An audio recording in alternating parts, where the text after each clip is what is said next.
Salimata est inconsolable. Son fils de 2 ans, Soumaïla, a été emporté hier lundi 1er octobre dans l'après-midi par les eaux de la forte pluie qui s'est abattue dans certaines communes du district d'Abidjan.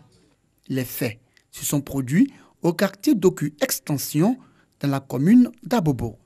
Les tentatives de sa sœur, 6 ans, de le sortir de l'eau sont restées vaines. Elle nous explique les circonstances. Ils sont un petit peu biscuit, maintenant le biscuit est tombé là. Maintenant l'autre il voulait prendre un biscuit là, maintenant il a glissé pour tomber dedans. Maintenant l'enfant est arrivé en bas ici, il y a un petit fille qui était à l'école.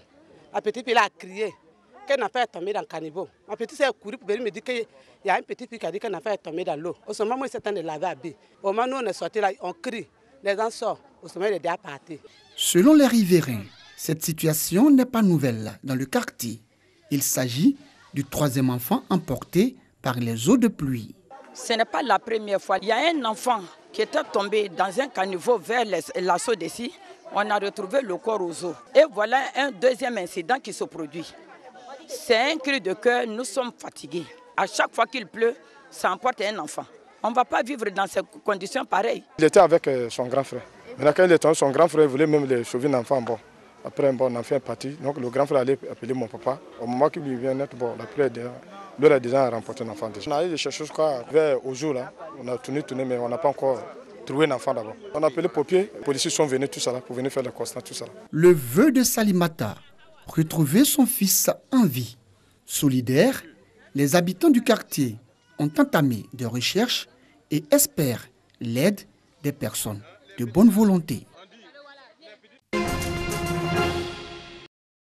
Paix et réconciliation, source de stabilité de la Côte d'Ivoire. Cette vision du vivre ensemble est prônée par Tolérance in the World, une organisation non gouvernementale qui œuvre pour la cohésion sociale entre les populations en Côte d'Ivoire et dans la sous-région. Au cours de cette conférence de presse, le secrétaire général de l'organisation a exhorté l'ensemble des candidats aux élections municipales et régionales à tenir des propos décents afin de garantir la paix sociale dans le pays. Toute liberté ou tout droit implique nécessairement, pour s'exercer complètement, un devoir de tolérance. Préparer les esprits des uns et des autres à la tolérance, au respect du verdict des unes, de l'acceptation de la différence et à un esprit civique et apaisé dans la phase préparatoire et dans la phase tenue des élections à proprement dites. Créée en 2011, l'ONG Tolerance in the World sensibilise les leaders politiques, les guides religieux et la société civile à la culture de la paix et de la tolérance. Plusieurs actions ont été menées par la structure. Il s'agit des prix décernés à des personnalités de la société civile qui ont contribué à la promotion de la paix et de la tolérance dans leur société. Selon le conférencier, le prochain prix Tolerance in the World sera décerné au président de la République Alassane Ouattara pour avoir libéré plus de 800 prisonniers politiques en août dernier.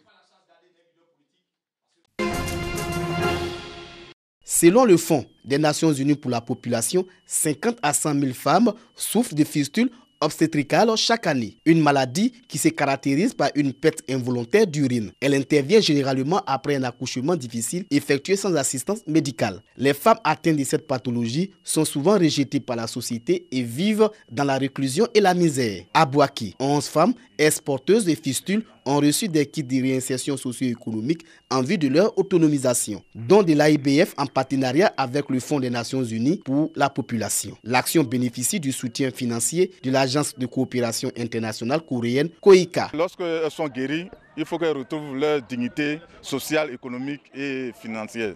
C'est pour ça que nous accompagnons par une activité génératrice de revenus. Ça va nous permettre vraiment de revivre parce qu'on avait ce découragement-là qui pesait sur nous. Et aujourd'hui, on a eu un nouveau départ. Donc, on a atteint les visions que nous avons nourries peut-être avec des espoirs, mais aujourd'hui, on a quelque chose qui nous dit que cette vision-là va se réaliser. Les autorités locales encouragent l'initiative et invitent les bénéficiaires à faire bon usage du matériel reçu. Les femmes ont été également exhortées à fréquenter les centres de santé dès les premiers mois de la grossesse pour éviter la terrible maladie. Il faut que nous arrivions à sensibiliser nos mères, nos sœurs, pour qu'elles viennent dès qu'elles ne voient pas leur règle qu'elles viennent à l'hôpital pour qu'elles puissent bénéficier de ce suivi-là, qui est en plus qui est gratuit. Depuis 2012, plus de 1500 femmes porteuses de fistules ont été prises en charge.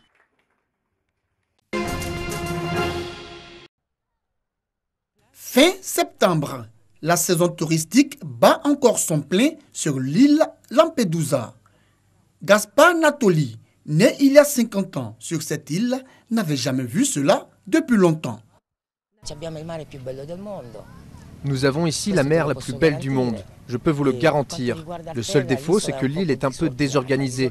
On pourrait réparer les routes, avoir plus de services, ce serait bien mieux.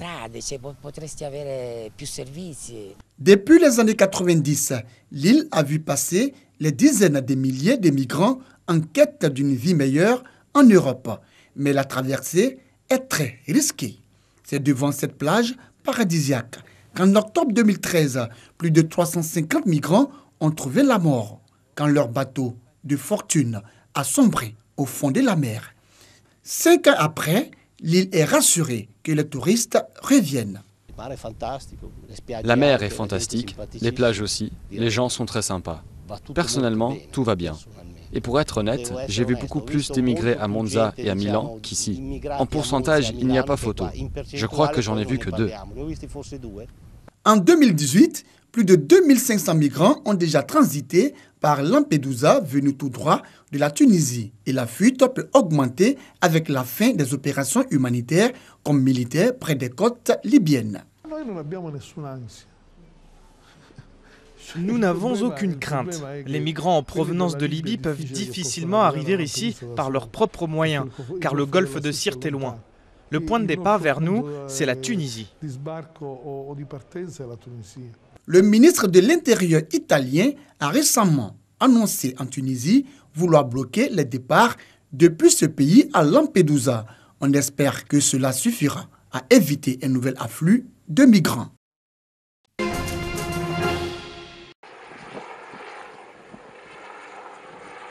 Bombay étouffe sous les plastiques. La mégalopole indienne a décidé de réagir en créant des escouades anti-plastique. Désormais, il en coûtera 50 000 roupies, 59 €, plus de 38 000 francs CFA en cas d'utilisation de sachets transparents.